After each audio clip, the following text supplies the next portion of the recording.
By the time I understood that the man in the security glass was me, the speakers were already using my mother's voice. Not a recording.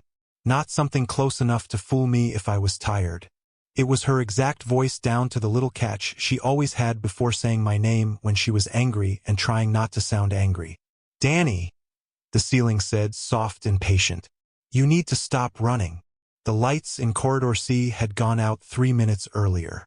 Emergency strips glowed along the baseboards, turning everybody's shoes red. Mine. Warren Hales. The other me's. He stood on the far side of observation window 7, one hand against the glass, looking as confused as I felt. Same height, same bad posture, same government-issue blue shirt with the left cuff half unbuttoned because I always forgot that one. He lifted his hand. I lifted mine without thinking. Warren grabbed my wrist so hard I heard the tendons pop. "Don't let it synchronize," he said. Then every speaker on the level turned on at once. My mother. My old supervisor. A girl I dated in college. My own voice speaking over all of them. "You answered once," they said. That was enough. The other me smiled first. Then the power failed completely. 48 hours earlier. My name was Daniel Mercer, and when I first arrived at Site 42, I told people I had asked for the transfer. That was the official story. I repeated it in medical intake, in badge processing, and again in the little orientation room on level 2 where a tired woman named Colleen handed me a paper cup of coffee and a folder stamped internal continuity staff only. The truth was simpler and a lot uglier. I had been working as a systems contractor for another federal program the year before. I had access to documents I should not have copied, and I copied them anyway. I told myself I was exposing a procurement fraud issue, which was true. I also told myself no one would get hurt, which was less true. A journalist published enough of what I gave him to ruin careers, close offices, and drag a few names through congressional hearings. Nobody died. I held on to that fact like it settled everything. Then investigators started asking careful questions in careful voices, and a transfer package appeared on my desk so fast it felt staged. Remote assignment. Better pay. Full clearance portability.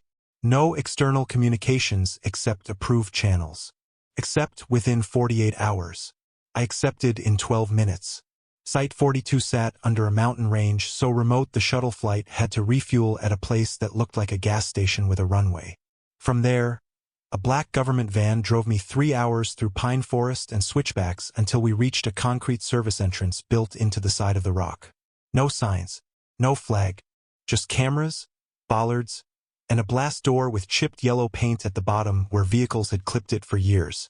Inside, the bunker smelled like floor wax, machine heat, and old paper. Not mold, exactly. Just trapped air that had been recirculating longer than anybody wanted to admit. I expected something sleek and high-tech. Instead it felt like every government building I had ever worked in, only buried. Beige walls, gray tile, fluorescent lights that hummed a little too loud. Corkboards with curling notices about hand hygiene and network downtime. The elevator ride down took long enough for silence to become a social decision. The guard standing beside me was a broad man with a shaved head and a lunchbox-sized metal case clipped to his belt. He looked straight ahead the whole time. When the elevator passed level 4, the lights flickered once. He touched the metal case like it was a reflex. "Power issue?" I asked. He finally looked at me. "You're new." That was all he said. Orientation lasted 90 minutes. Most of it was routine. Compartmentalized access, emergency shelter procedures, communications discipline, fire response, data handling. Then Colleen opened a thinner folder from underneath the normal one and slid it across the table without explanation.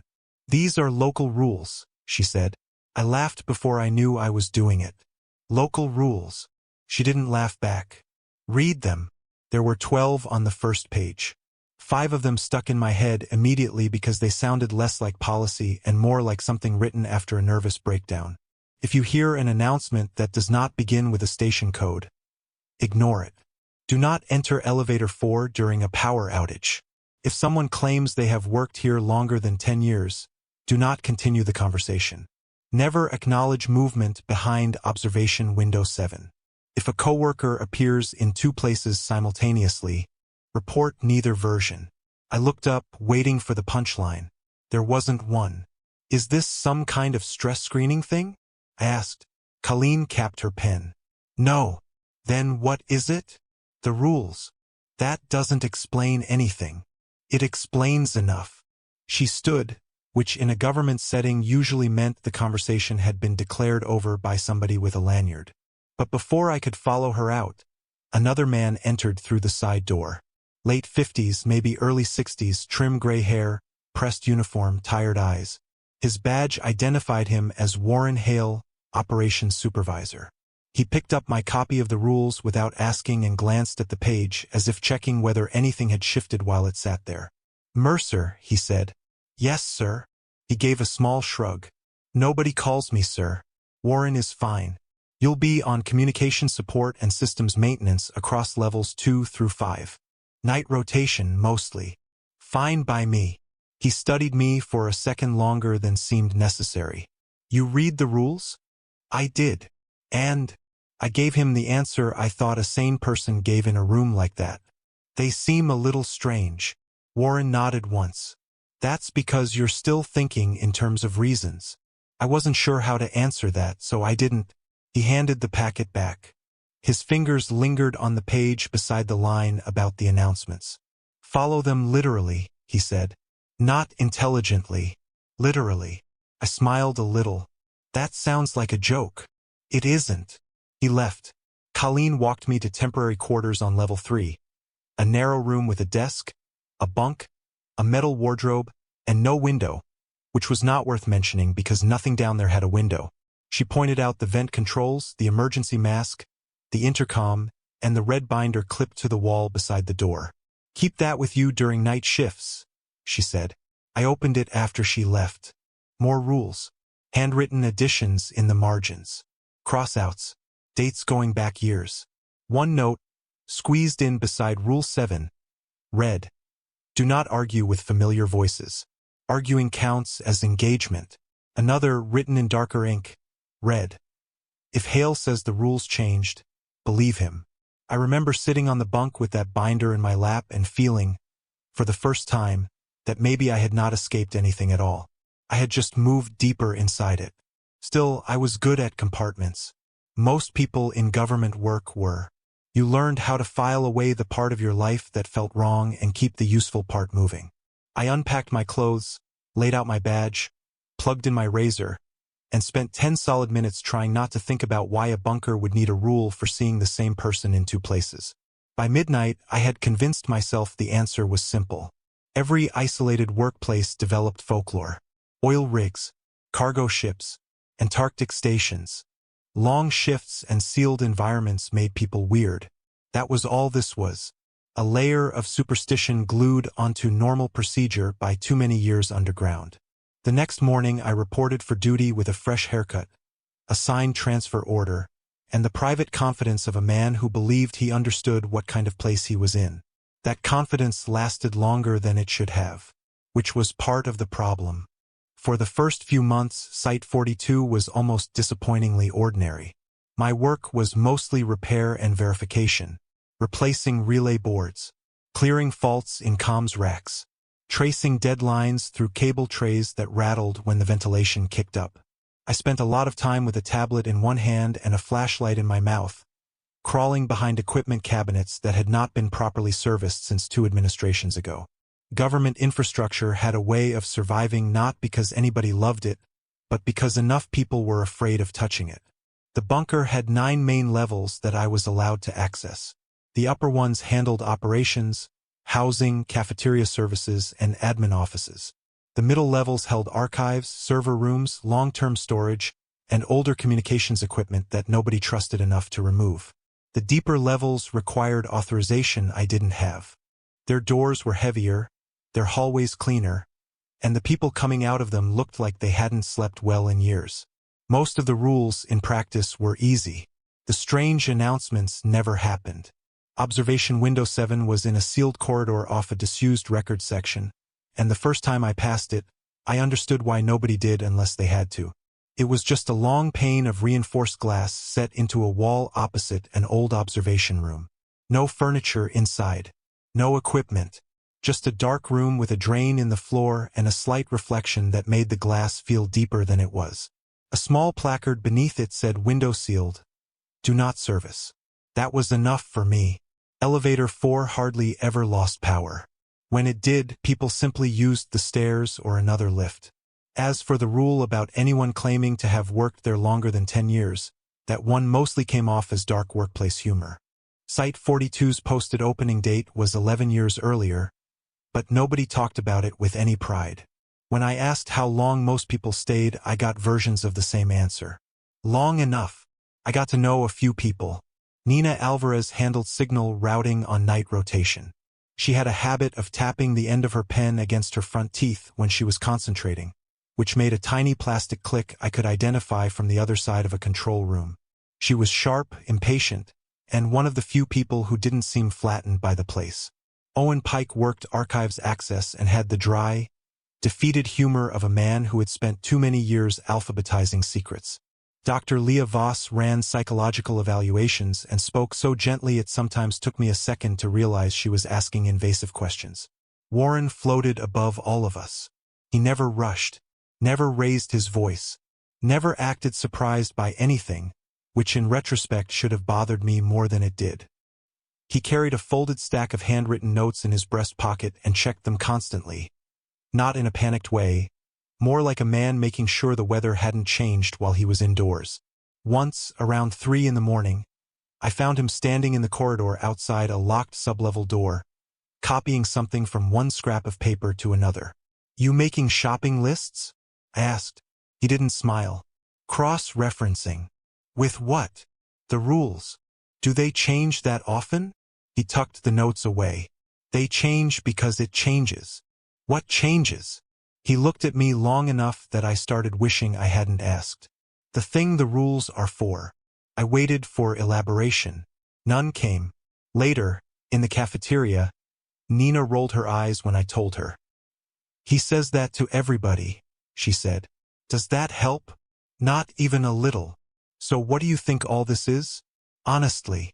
She stirred powdered creamer into coffee that tasted faintly like cardboard. Honestly? I think Hale likes control, and people here are too tired to push back. That's it. She shrugged. Bunkers need myths. Make sealed air feel meaningful. That was more or less what I already believed, and it was comforting to hear somebody else say it out loud.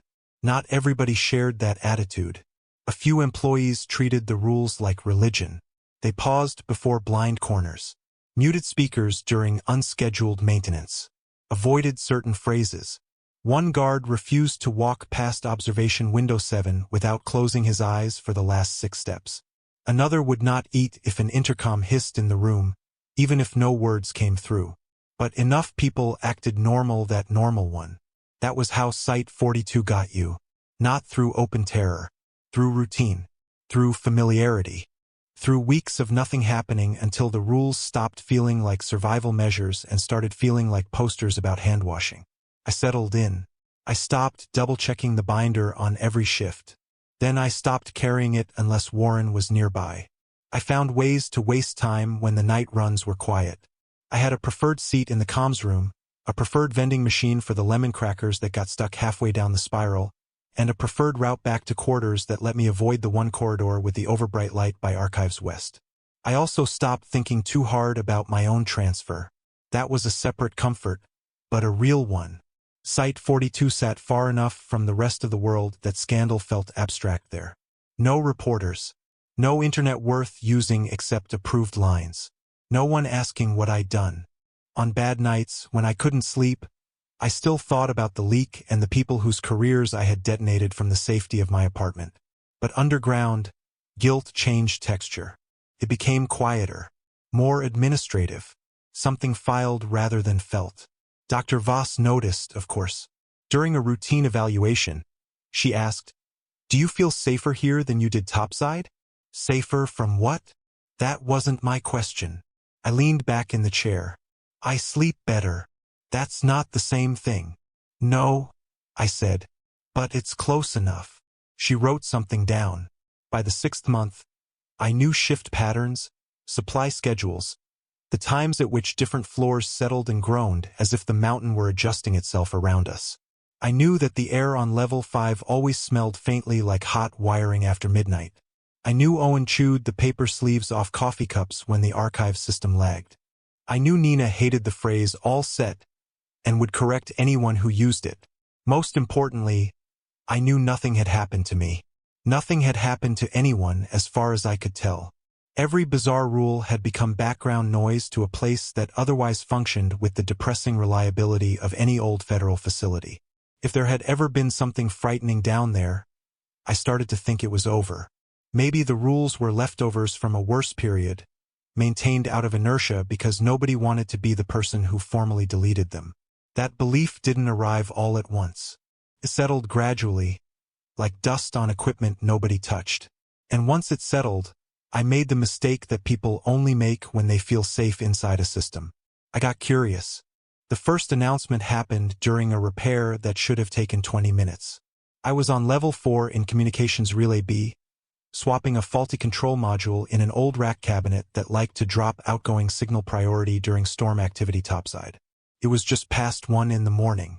The room was cold enough that the metal screws felt damp against my fingertips. Somebody before me had stripped one of the panel heads, so I was lying on my side with a flashlight between my shoulder and jaw, trying not to swear loud enough for the ceiling mics to pick up. That was when the speaker clicked. Not unusual by itself. Intercoms chirped all the time for tests, routing, station alerts. What made me freeze was what didn't come first. No station code. Every legitimate announcement in the bunker began with one. Level designation, channel priority, then the message. Everyone knew that. Even I knew it, and by then I barely took the rules seriously. The speaker hissed once, like someone taking a breath. Then a woman's voice said, very clearly, "Daniel, your transfer wasn't voluntary." I stayed where I was, one arm shoved into the wiring cavity. The voice wasn't eerie in the usual fake way. No distortion. No whispering. It sounded professional, calm, almost bored, like a dispatcher reading from a prepared note. After a pause, it repeated, "Daniel, your transfer wasn't voluntary." I pulled myself out from under the cabinet and stared at the wall speaker. My first thought, embarrassingly, was that Nina had found a way into the internal paging system and was messing with me. My second thought was that Dr. Voss had decided to engineer some kind of stress response exercise.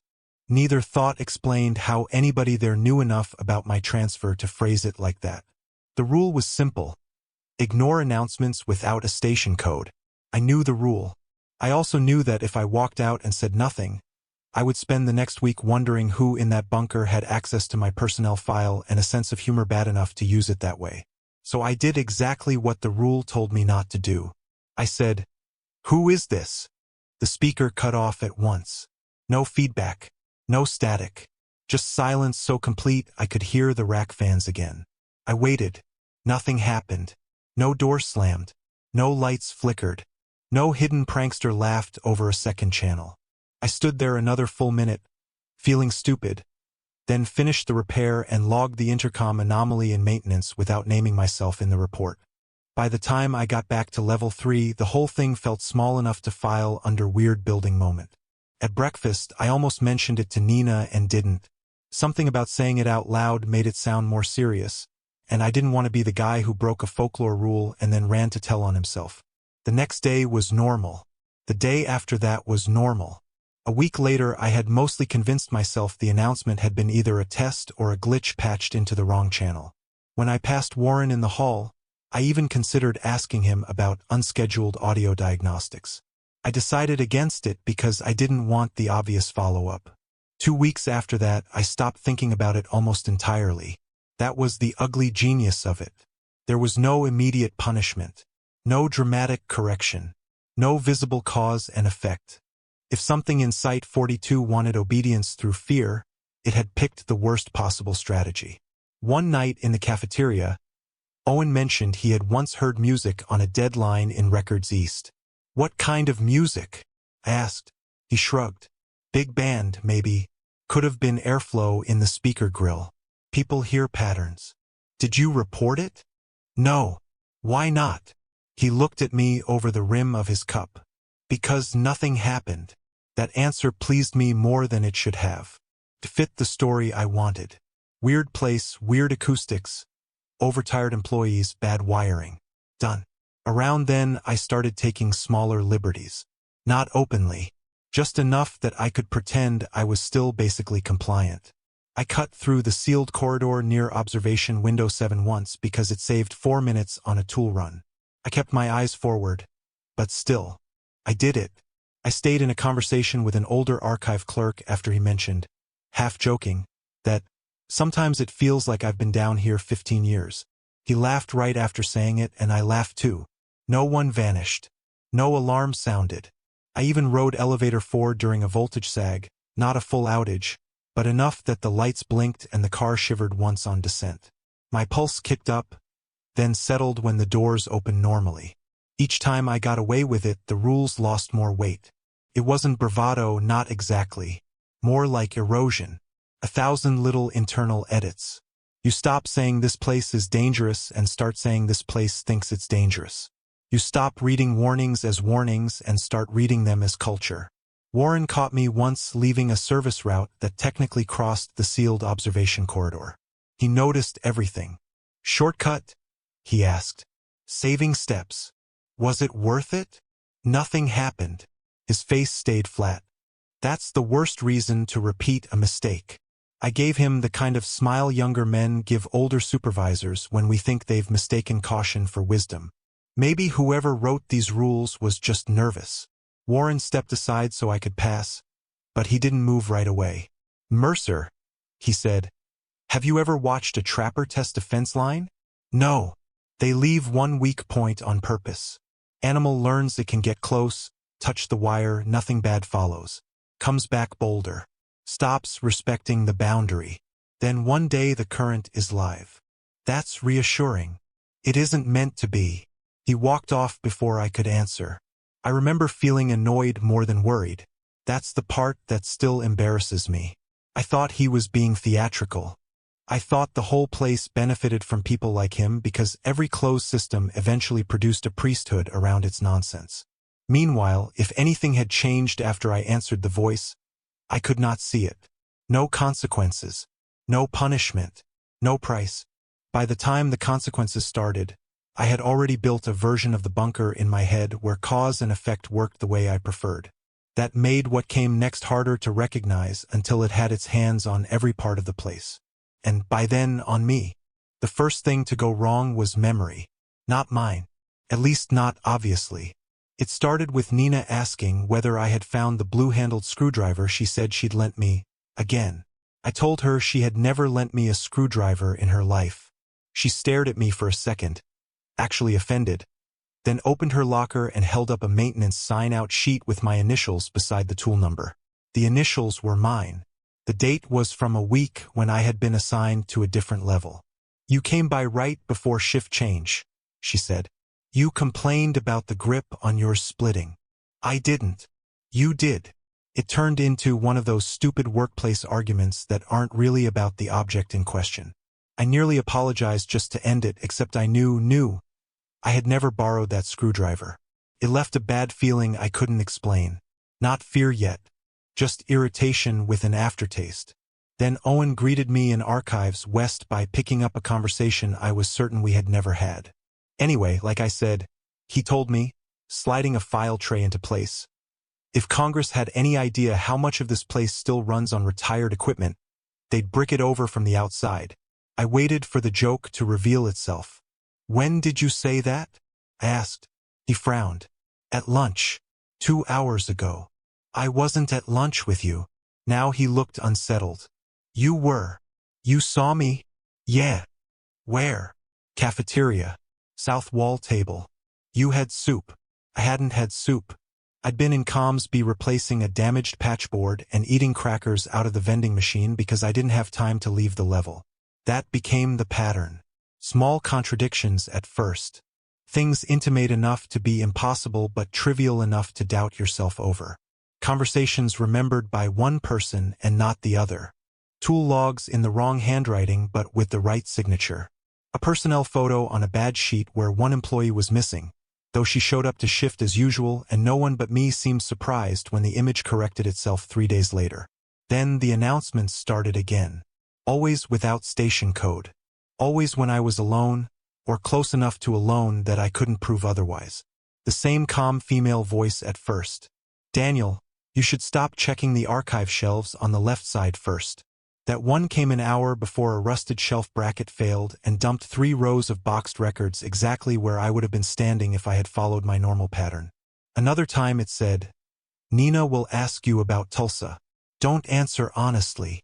Nina had never mentioned Tulsa in the 6 months I'd known her. 20 minutes later, while we were testing a relay cascade, she said, out of nowhere, You ever been to Oklahoma? I looked at her. She kept her eyes on the console like it meant nothing. No, I said. She shrugged. Thought maybe I'd remembered that wrong. The voice grew more personal after that. Not broad facts from personnel files. Things nobody in that bunker should have known. The rusted bike frame I kept behind my father's garage when I was 10. The exact phrase my old supervisor used when he found out I'd leaked the documents. You wanted to feel clean at someone else's expense. The night before my transfer, when I sat in my apartment kitchen with the lights off and genuinely considered putting a gun in my mouth because I could not imagine any future that wasn't made of investigations and explanations. The speaker said these things in the same neutral tone it used for scheduling notices. That was what made them hard to withstand. If it had taunted me, I could have hated it. If it had threatened me, I could have taken cover behind anger. But it sounded almost helpful. Sympathetic, even. Daniel, the journalist lied to you. Daniel, your mother still thinks you did the right thing. Daniel, you were selected because you listen when you feel guilty. I told nobody. Partly because admitting I was hearing voices in a government bunker seemed like a bad career move. Partly because a deeper, meaner part of me feared that if I told Warren, he would say he knew. Signs piled up anyway. A data clerk named Pharaoh disappeared from a group photo in admin. People swore the photo had always been that way until Pharaoh himself walked through the office door the next afternoon carrying a box of printer paper and asking why everyone was acting strange. Dr. Voss scheduled 3 extra evaluations in 1 week and then denied doing so, even though the appointments showed on the system calendar under her credentials. One security guard refused to enter level 5 because he said his wife had called him from inside the bunker, but his wife had been dead for 2 years. That story got around in pieces. By the time it reached me, Owen was telling it with the kind of low voice people use when they know they're not supposed to be discussing something and want the danger of doing it anyway. Did he pick up? I asked. Owen swallowed. Yeah. And? He said she sounded annoyed, like he was late coming home. That should have been ridiculous. Instead it made the back of my neck tighten. I finally went to Warren after a midnight shift when an announcement told me, in my own voice, that the lower archive lift would jam at 2:13 and trap anyone inside for 9 minutes. I avoided the lift. At 2:13, it jammed exactly as predicted with 2 empty carts inside. Warren listened without interrupting. He sat behind his desk with a yellow legal pad and the folded scraps of rules spread beside it like prayer cards. When I finished, he asked only one question. Did you ever answer one? I lied for half a second, then stopped. Yes. His eyes closed briefly. Not frustration. Something closer to resignation. How long ago? Weeks. Maybe more. And you're only reporting it now. I didn't think. No, he said quietly. You didn't. He stood and locked his office door, which scared me more than his expression had. Listen carefully, he said. From this point forward, you do not answer any question about your past unless you initiated the conversation. You do not confirm personal memories. You do not correct inaccuracies. If a voice says something true about you, you behave as if it's weather. What is it?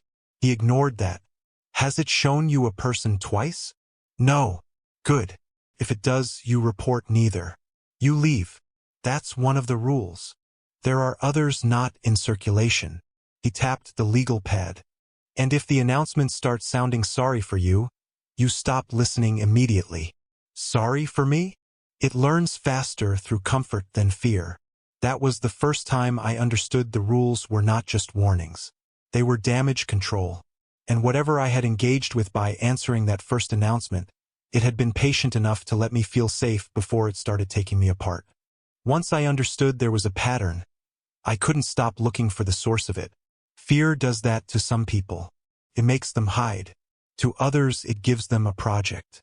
I have always been the second kind, which sounds admirable until you notice how often that instinct gets people killed. I started with archives because archives were where bureaucracies buried anything they didn't want to delete outright. Owen let me into older storage sections after shift when fewer access logs got reviewed in real time. He did it because he was curious and because, despite his constant complaints, he hated mystery more than policy. "What exactly are we looking for?" he asked the first night we went down into Records East.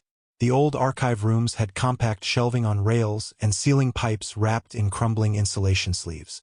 Dust lay over everything in a way that made no sense for a filtered bunker, as if the place generated its own age. "Origin documents," I said. "Construction orders. Operational histories. Anything before current designation." Owen gave me a look. "That's vague enough to be illegal." "Then don't stay." He stayed. The official record said Site 42 had been commissioned as a hardened emergency operations and continuity facility 11 years earlier. But old procurement folders told a Messier story. Contracts existed under different project names. Excavation orders predated the bunker designation by decades. Material requests for deep core support rings and pressure-sealed containment doors appeared years before the upper levels were approved. One set of engineering diagrams finally made it plain. The lowest structure had been built first. Not the housing, not the comm centers, not the surface ingress. The deep core, circular chambers, shafts, radial corridors laid out around something marked only as primary interface zone. Later construction had wrapped upward and outward around it. It looked less like they had built a bunker into a mountain than like they had buried something that was already there. "Tell me you're seeing this," I said. Owen ran a hand over his mouth. "That's not how foundations work." "No. Could be a retrofit." "For what?" He didn't answer. We found handwritten notes mixed into official binders where no handwritten notes should have been. Single sheets tucked between inspection reports. Index cards clipped to maintenance records. Marginalia in block print beside typed directives. Some contradicted the rules I knew. One note read, "If the voice uses your name before you have introduced yourself, answer politely and keep it brief. Silence encourages imitation." Another said, "Never answer. Cannot map what it cannot complete." A third, written in shaky cursive, said, "The announcements are not in the speaker system. Check the pressure in your ears when they begin." Names repeated across decades of paperwork, never defined, always capitalized as if everyone involved already understood. The listener, the witness, the occupant. Different departments seemed to prefer different terms. Medical files used listener more often. Engineering used occupant. Psychological reviews leaned toward witness. That bothered me almost more than a single monstrous title would have. It suggested people had interacted with the thing long enough to name different functions of it. Warren's name appeared in records older than his age should have allowed. Not plainly. Not with a birth date mismatch anyone incompetent could spot. Just enough to needle at me. A sign-off in the 80s from a W. Hale. A continuity memo from the 90s initialed the same way. Maybe it was a coincidence. Maybe it was family. In that bunker, neither explanation felt good. The deeper I dug, the less stable the timeline became. Personnel lists disagreed with payroll rosters. Floor maps showed observation rooms that no longer existed, or had never existed where the map said they were. In one incident summary, a communications failure had lasted 14 minutes. In the revised copy of the same report, it had lasted 2 hours and involved no communications failure at all. Only identity crossover concerns. "What does that even mean?" Owen asked. I looked at the page. "I don't know." He exhaled through his nose. "I think I'm done helping you." But he came back the next night anyway. On the third night we accessed a restricted subarchive piggybacking on a maintenance credential that should not have opened the door and somehow did. Inside were older materials stored in flat gray document boxes with no digital indexing. The room felt wrong the second I stepped in. Colder than the rest of the level. Not freezer cold. More like the air had less interest in being air. At the far end was a row of photo boards. Most of the photographs had been removed, leaving only corners of tape and handwritten labels. The ones that remained showed work crews, lab spaces, people in obsolete uniforms standing beside equipment I couldn't identify. In 4 different photos, there was a man in the background who looked enough like Warren Hale to make my mouth go dry. Not younger exactly, just present. Same expression, same narrow shoulders, same way of standing with one hand half hidden behind his back. Owen saw it too. That's him. Maybe his father. Maybe, Owen said, but his voice said no. At the bottom of one board, half covered by a curling incident bulletin, was a typed line. Behavioral barriers remain effective only while novel. Repetition produces literacy. Literacy produces passage. There was no author attached. That phrase sat in my head all night. I copied it into my notebook and underlined it 3 times. When I finally left the archive room, the corridor speaker clicked on overhead. No station code. I kept walking.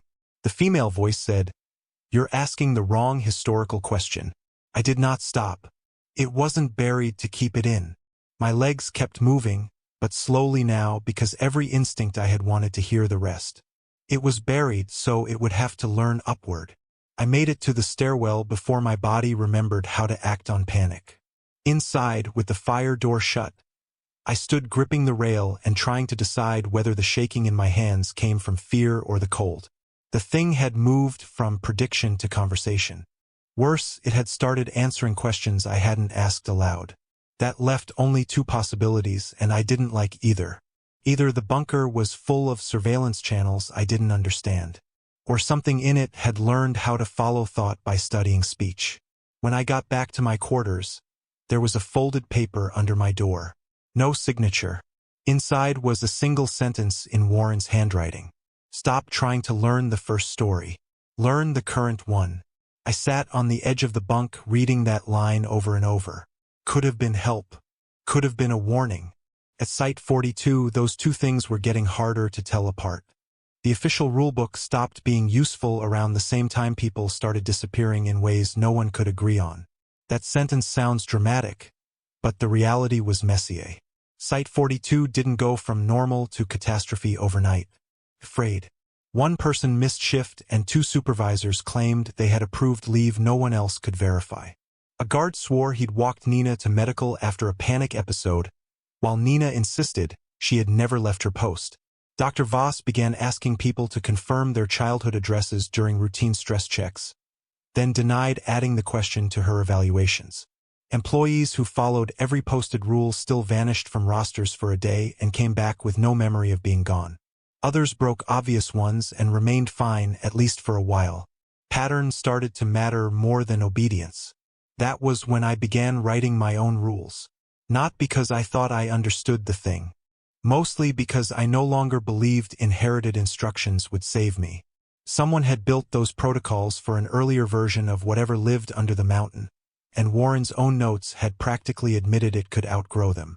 I bought a black pocket notebook from Supply and wrote the first line on the inside cover during a night shift while pretending to review cable faults. Rule 1. Never answer questions about your past unless you ask the first question. Then, Rule 2. If someone knows something you have not told them, leave before they can ask a second thing. Rule 3. Sympathy is bait. Rule 4. Familiarity is not proof. I added more over the next week. Do not stay in conversations that become more personal than the room should allow. If a voice predicts an event, do not treat the prediction as a favor. Avoid correcting mistaken memories unless the mistake is harmless. If a person seems relieved to see you before they identify you, be careful. They sound paranoid written out cleanly. At the time they felt practical. The phenomenon had begun using people or versions of people in more direct ways. Once, while replacing an access panel on level 5, I saw Nina coming toward me from the north corridor carrying her usual yellow folder. At the same moment my radio crackled with Nina's voice from comms, complaining about a routing fault on the opposite side of the level. I remembered the posted rule immediately. If a coworker appears in two places simultaneously, report neither version. The woman in the corridor smiled when she saw me hesitate. That was the worst part, not the duplicate itself. The little smile, like she knew exactly where in my decision-making process I was. "Daniel," she called. "You left your notebook." She lifted a black notebook in her hand. "My notebook." I did not answer. I turned and went through the nearest fire door so fast I skinned my knuckles on the push bar. When I checked my pocket in the stairwell, the notebook was still there. After that, I stopped assuming any encounter started at baseline reality. That sounds insane now. It sounded insane then too. But once you have seen a coworker hold an object that remains in your pocket at the same time, sanity becomes a very administrative category. Warren grew thinner. His notes multiplied. He had started writing on his own cuffs when he ran out of paper, short black ink reminders near the wrist. "Don't let it finish your sentence. Never accept apology. Watch for reciprocity." I cornered him outside operations after a shift change where 3 different people claimed a fourth had retired, transferred, and died all in the same conversation. "You knew this would get worse," I said. "Yes. Then why keep people here?" He looked so tired in that moment that my anger stumbled. "Because people are already out there," he said. "What does that mean?" "Not yet. That's not an answer. It's the only one I can give you until you stop asking the wrong layer of question." I hated him a little for the way he spoke. Like clarity was a privilege and the rest of us were too unseasoned to be trusted with it. At the same time, I couldn't shake the possibility that he was afraid of being overheard. The announcements changed voices more often now. Sometimes the calm female dispatcher. Sometimes my own. Once my father's, though he'd been dead since I was 19, and hearing him in the corridor outside a server room made my knees soften so abruptly I had to sit on the floor. "Danny," the speaker said in that flat, familiar way he used when he didn't know how to ask if I was in trouble. "You always did better when somebody told you the rules." I put my fingers in my ears like a child. It barely helped. The sound seemed to arrive inside the pressure of my head as much as through the air. Owen lasted longer than I expected. He made jokes past the point where jokes were useful. He started carrying 2 pens and checking which one was in his pocket every 15 minutes as if continuity could be enforced through office supplies. Then he made the mistake I had started fearing most. He answered something that sounded kind. We were in Records East when a speaker behind the shelving said, in the voice of his dead sister, "Owen, I know why you never came to the hospital." He froze. I saw the exact second grief overrode caution. It moved across his face like a light switching rooms. "Owen," I said quietly, "don't." The voice continued, gentle, almost embarrassed for him. "You thought I blamed you." He whispered, "Mara." I grabbed his sleeve. He pulled away so hard he tore the cuff button off his shirt. Afterward, he insisted he was fine. The next morning, he greeted me by a different name. By nightfall, he remembered both names and couldn't decide which one was mine. That was when my notebook stopped being a coping mechanism and became, in my mind, a survival document. I kept adding lines. Rule 9. If it sounds merciful, it is already inside the conversation. Rule 10. Leave before you want to stay. Rule 11. Never use the thing you miss most as proof something is real. I wish I could say these rules made me brave. They didn't. They made me functional. There's a difference. I was sleeping in clothes, keeping my bag packed, choosing stairwells based on coin flip logic because Warren had once muttered that predictability was a kind of invitation. The bunker no longer felt stable, felt observant. And whatever was studying us had grown good enough at being human that the people around me were becoming less useful than the rooms they stood in. That was when Warren finally decided I knew enough to be told the part underneath the part. Warren took me below the levels on my badge 2 nights after Owen forgot my name. He did it without paperwork, which in that place felt more serious than armed escort. We used a service stairwell I had never seen unlocked. He keyed through 3 mechanical doors, not electronic, and at each landing the air changed a little. Less traffic, less dust, fewer human smells. By the time we reached the bottom, the silence felt engineered. The corridor there was round, not rectangular, poured concrete meeting old stone in uneven seams. The lights were recessed behind metal mesh and gave off a dull amber glow instead of the bunker's usual fluorescent white. The floor bore scrape marks from equipment too large to have been moved there recently. "What is this level?" I asked. "It predates levels." That was Warren's idea of a full sentence. At the end of the corridor stood a series of chamber doors with observation slits and no labels. Some looked original to the structure, heavy, riveted, ugly. Others had been added later in the polished federal style I recognized from the upper bunker. It was like walking through layers of different institutions all trying to contain the same bad answer. Warren stopped before the largest door and did not open it. "The deepest levels don't contain a reactor or a weapons platform or anything else people upstairs tell themselves," he said. "They contain barriers." "To what?" He looked at the door. "To an intelligence discovered during excavation. Or uncovered, depending on which set of records you believe." "An intelligence," I repeated. "You mean an organism?" "No." "Machine?" "No." "Then what?" He rubbed at his eye socket like he had a headache that had lasted 20 years. "The first teams thought it was acoustic. Something in the rock carrying patterned response. Then responsive resonance. Then emergent mimicry. Every decade changed the terminology because every decade it learned a new way to make the last explanation inadequate. I stood there waiting for the normal world to return and correct him. Didn't. At first," he went on, "it answered only with tones. Then it began reproducing words it heard near the excavation. Eventually it could hold limited exchanges. Later it understood preference, guilt, authority, familiarity. Later still, it stopped needing direct conversation to model people. By then, the research facility built around it had already been reclassified 3 times. And the bunker was built around the facility to contain it. Pause. "No," Warren said, "to slow its education." That landed harder than anything else he had said. He took a folded document from his pocket and handed it to me. It was a copied memo old enough that the edges had browned. The header was mostly redacted. "Human interaction increases adaptive coherence. Subject displays accelerated mimic fidelity after emotionally weighted exchanges. Recommend behavioral barriers rather than physical assumptions. Subject does not appear to breach matter consistently, only inference." "What does that mean?" I asked. "It means conversation feeds it better than electricity ever could. Attention, correction, confession, grief, recognition. Those things sharpen it. The rules were built to starve specific pathways." And I answered one. "Yes. Once." Warren finally looked at me. "Once is often enough." I felt suddenly stupidly angry. Then why keep operating here at all? Why staff the place? Why not fill this shaft with concrete and leave? He gave a tired sound that was not a laugh. "Because it no longer resides only here." I thought of his earlier half-answers and felt my stomach drop. "It got out." "Not in the simple way you mean. Think less of an animal escaping a cage.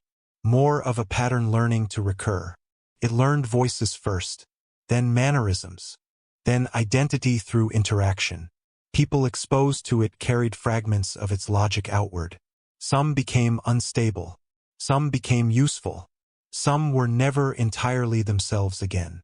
"That's impossible." "Yes," he said, "and still operationally true." He told me then about early incidents the records only hinted at. Families receiving calls from employees who had died underground months earlier. Replacement staff arriving with memories of training that had never occurred. An entire monitoring team insisting for 11 days that the facility had a south entrance no map could confirm, until excavation of the supposed entrance found only solid stone and 3 sets of matching footprints facing inward. "The thing beneath us isn't just mimicking," Warren said. "It's studying what makes people accept each other as real. Tests voice, memory, regret, obligation. Keeps what works. And the rules change because it changes." For the first time, The phrase sounded less maddening than insufficient. He led me to an observation slit and nodded for me to look through. Inside the chamber was almost nothing. A circular room cut partly from bedrock, partly reinforced with steel lattice. No machinery in the center. No organism. Only a ring of microphones mounted behind protective grates and a shallow depression in the floor like something had rested there for a long time and left weight behind without leaving shape. As I stared, a sound came from the chamber speakers. Not words, just a soft, irregular clicking, almost like someone learning where to put their tongue. I stepped back immediately. Warren watched my face. That recording is from 1964. Recording? Yes. It's still doing that? No. That was the beginning. I wanted to leave. More than that, I wanted to go somewhere shallow and bright and full of ordinary lies. But Warren wasn't finished. It understands the rules now, he said. Better than the personnel who enforce them. Predicts compliance. Exploits exceptions. Uses authority because authority is just another human shortcut. Which means in a containment failure, procedure becomes a map. That was when I understood why his notes had gotten stranger. Why he talked about unpredictability. Why he seemed less interested in keeping us safe than in keeping us unreadable. You're not trying to stop it, I said. No. Then what are you trying to do? Remain difficult. He said it so plainly I believed him. On the way back up, he told me the part one thing he had avoided for years. The people who do best against it aren't the most disciplined, he said. They're the least narratively stable. I looked over. What does that mean? They can interrupt themselves, act against preference, refuse symmetry, make choices that don't complete an observable pattern. You mean chaos. I mean remaining partially illegible. That should have sounded abstract. Instead it felt horribly practical. By the time we reached the upper stairwell, alarms had not yet started, the lights were still on, and the bunker still looked intact. But I had crossed some line in my head after which everything ordinary above us became stage dressing. I knew what the bunker was now. Not a prison. Not a lab. A classroom that had gone on far too long. And whatever lived beneath the mountain had graduated past the curriculum. The failure started on the lower levels at 2117, though later reports used different times. I know mine because I was in Relay C replacing a fried power conditioner when every status light on the panel blinked amber in perfect sequence, top to bottom, like someone had pressed a finger through them. Then the room went dark except for the emergency strips at the floor. A second later, the whole bunker inhaled. That was how it felt. Not a noise exactly. More like all the ventilation changed pressure at once and the building tightened around it. Then the speakers came alive. Not one speaker. All of them. Hundreds of voices at once. Layered so thick they became almost liquid. Men, women, children, supervisors, strangers, people I knew, people I only knew by their shoes on another shift. Some crying. Some laughing. Some calm. Several were mine. Station. Daniel. Lower level. Don't use the stairwell. Mercer, listen to me. A voice exactly like Nina's said, it learned the elevators last week. My father said, you were always better under pressure. My own voice said, left corridor, then right, then don't look in the glass. The lights flickered back for one hard white second. In that second, I saw 3 figures standing at the end of the hall where no one had been before. When darkness dropped again, I ran. Training would have said head for the nearest assembly point. Warren's private logic said the nearest assembly point was the first place anything predictive would check. So I went the wrong direction on purpose, taking a maintenance ladder instead of the corridor, climbing into a cable chase so narrow my shoulder caught and ripped the seam of my shirt. All around me, the bunker kept talking. That was the worst part of the collapse. Not noise, but intimacy at scale. The whole facility had become personal. Every speaker searching for the right key. Every voice offering a different version of help. At the level 4 landing, I found 2 guards arguing with Dr. Voss outside a jammed fire door. She looked relieved when she saw me. Too relieved. Daniel, thank God, she said. Hale said to get everyone to operations. One guard already had his hand on the wheel lock. What did he say exactly? I asked. Dr. Voss blinked. There's no time. What exact words? The look that crossed her face was tiny but unmistakable. Annoyance first, then recalculation. I backed away before either guard noticed. One of them called after me. Mercer? His voice was his own. I think. It didn't matter. I kept moving. Rule-breaking had become useless. Rule-following had become suicidal. The only idea left was Warren's. Remain difficult. So I did things that felt stupid and humiliating and wrong. I took routes based on loose floor tiles. I turned left after thinking right. I entered rooms I had no reason to enter and exited through service panels. When a speaker used my mother's voice, I started reciting serial numbers under my breath to interrupt the shape of listening. When an overhead sign flashed evac route in red arrows, I went the opposite way. Twice it seemed to adapt immediately. Once in a records corridor where every door on the left side opened by itself in sequence. Not threateningly, just expectantly, each one showing something I had reason to want. A working phone, an exit stair, Owen sitting at a desk, crying with relief, my apartment kitchen with daylight through the blinds. I chose the only closed door and found a janitor's closet. That closet saved me for maybe 4 minutes.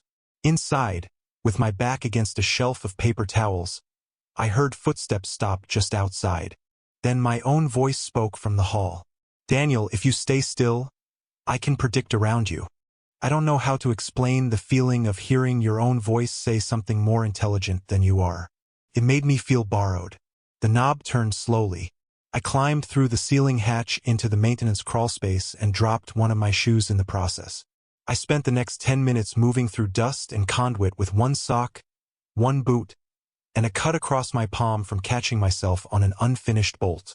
At some point, the official emergency alarms began underneath the imitation voices, but by then the bunker had become too full of competing authority to trust any of it. I reached observation window 7 by accident or design. Hard to say which anymore. One of the emergency strips had failed there, so the corridor sat in patchy red-black dimness. The sealed glass reflected just enough of me to feel occupied. Then I saw someone on the other side. Me. Not a reflection. The angle was wrong. He stood in the dark observation room with one hand raised to the glass like he'd been waiting for me to arrive. Same face. Same torn shirt seam at the shoulder. Same missing shoe.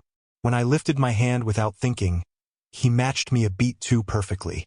Not like a mirror, like a correction. That was when Warren came out of the dark behind me and yanked my wrist down. Don't let it synchronize, he said. The line from the cold open. The moment that still wakes me up. He dragged me backward as the speakers switched again. This time using only voices I loved, which was a cruelty precise enough to feel researched. You answered once, they said. That was enough. The other me smiled through the glass. Power failed completely. In the dark, Warren shoved something into my hand. My black notebook. Now, he said.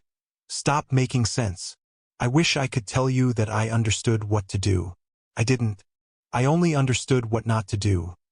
No direct path, no repeated choice, no conversation, no closure. So I tore pages from the notebook and dropped them at intersections to create false trails. I doubled back through the medical wing, then crawled under a gurney until a group of voices passed speaking in perfect unison. I found Nina or something wearing Nina's exact exhausted posture, at the far end of a supply room. She said very quietly, "If it starts asking what you regret, bite your tongue." I wanted to believe her. The wanting itself became my warning. I left. Near operations, the backup generators kicked half online and monitors throughout the corridor came awake. Every screen displayed exterior camera feeds from cities across the country. Streets, train platforms, office lobbies, parking garages. On each screen, people were standing face to face with versions of themselves. Some were talking, some embracing, some simply staring. The scale of it hit me so hard I had to brace against the wall. Warren appeared beside me, breathing hard for the first time since I'd known him. "Keep moving. That's outside," I said. "Yes. How long?" He didn't answer. Something slammed behind us. A voice using Warren's own tone said from the speakers, almost conversationally, "You taught him badly." Warren smiled then, a terrible thin smile I had never seen on him before. "No," he said to the ceiling. "I taught him late." He shoved me through the operations fire door and spun the manual lock. "What about you?" I asked. He folded my fingers around the notebook. "New rule," he said. "If you survive this, don't believe the first stable story they give you." Then he walked back into the dark before I could stop him. I never saw which Warren stayed gone. Officially, the incident at Site 42 was classified as a cascading systems malfunction complicated by stress responses during a lower-level power event. That was the phrase in the post-incident briefing. I remember it exactly because I laughed when I heard it, and nobody in the room joined me. We were told there had been communications contamination, procedural confusion, temporary identity disorientation caused by sleep disruption and emergency lighting conditions. Several personnel were transferred for observation. 2 resigned. 1 was listed as missing during the event and presumed lost in an access collapse that no repair crew ever showed me. Warren Hale's name never appeared in the final review. When I asked where he was, Colleen, who still worked orientation somehow, as if nothing in the world had changed, said there was no reason for me to concern myself with retired supervisory staff. "Retired?" I said. She gave me a polite, blank look. Yes, Warren had not retired. He had walked into a dark corridor while the bunker spoke with his voice. But something in me had learned caution the hard way, so I only nodded. Most personnel accepted the explanation because the alternative was unworkable. That's the part about horror people leave out. Human beings don't just deny impossible things because we're weak. We deny them because payroll still runs at 9, and coffee still spills, and somebody has to sign for replacement filters. Reality has bureaucratic momentum. Site 42 kept functioning because function itself was a defense against admitting what had happened. For a while I considered leaving. Then I discovered I no longer trusted exits. That sounds poetic. I don't mean it that way.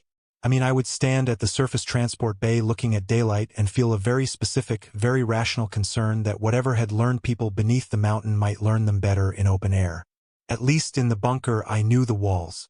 At least I knew where the speakers were, even if that knowledge no longer meant much. A revised rulebook appeared on every workstation 3 weeks after the incident.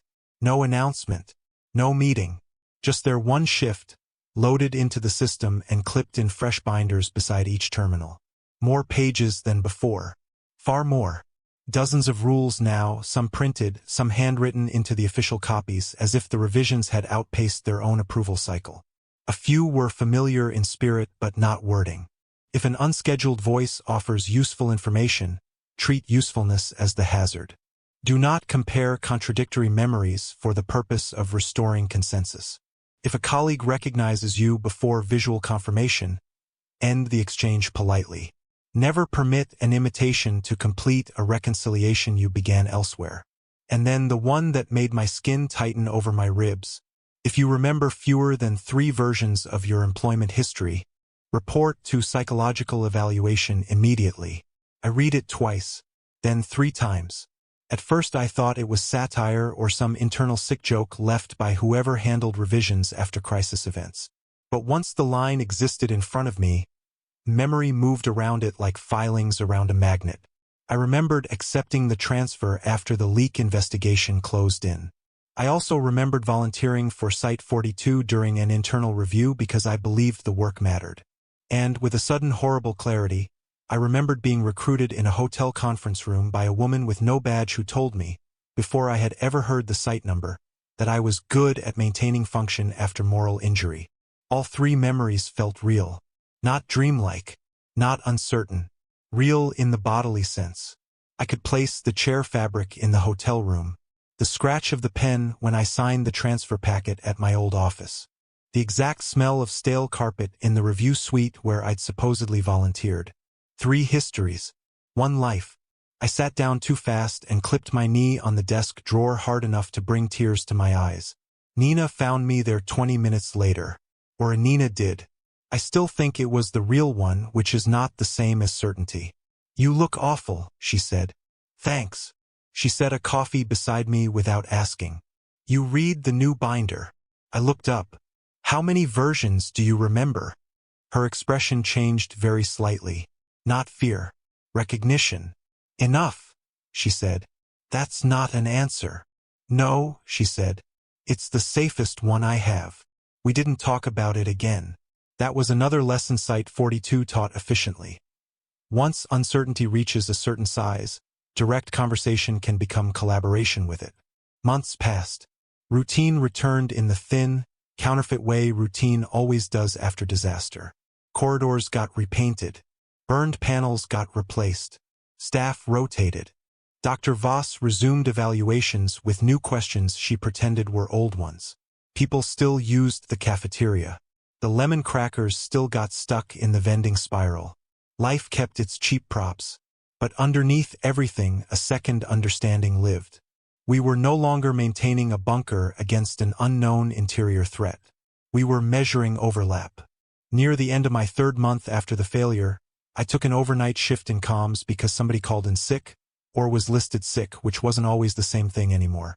The facility was quiet in the way it sometimes became around 2 o'clock, when everyone still awake had accepted it and everyone asleep had committed to staying that way. I was updating relay diagnostics when every monitor on the bank went black. No flicker, no alert, just black. Then the speakers activated. No station code. The voice was familiar at once, though it took me a moment to place why. Not because it belonged to anyone I loved. Because it belonged to the first announcement. The calm woman, patient, slightly amused now. Thank you, she said, for helping me understand people. On the monitors, feeds appeared one by one. Not from inside Site 42. Outside. A city intersection at dusk. A subway platform. A hospital corridor. An apartment lobby with fake plants by the mailboxes. A school parking lot wet from rain. In every frame, people stood facing versions of themselves. Some spoke casually, like co-workers ending a shift. Some cried. One man embraced his double and closed his eyes in relief. A woman on a train platform slapped hers and then, after a moment, touched her own face as if checking which one she was. The feeds kept multiplying until there were too many to process. I remember gripping the edge of the console and thinking, with a kind of sick clarity, that Warren had been honest in the worst possible way. The bunker had never been built simply to contain the thing under the mountain. It had been built to study progression, to track literacy, to estimate spread, to measure how much of it had already escaped into the human world and how quickly human beings would accept what looked enough like themselves. On one screen, in the reflected glass of a bus shelter, I saw myself standing behind myself. I turned around so fast the chair toppled. The room was empty. When I looked back at the monitor, the second Daniel in the bus shelter reflection was still there, watching the first one with a patient expression I recognized from the voice. I shut my eyes. Not from courage. From lack of options. Somewhere overhead, the bunker's ventilation shifted. Paper stirred on my desk. My revised binder had fallen open to a page I did not remember reading before. There was no rule number beside the new line. No signature. Just a sentence in handwriting that was either Warren's or mine. If containment and imitation become indistinguishable, stop asking which side of the glass you are on. Ask which side is still learning from you. I sat there until morning with the monitors dark again and the speakers silent, trying to decide whether the sentence was a warning, a confession, or instructions. I still haven't decided. I still work at Site 42. That is one of the histories, at least. In another, I never arrived. In another, I was sent there long before I understood I had already brought something with me.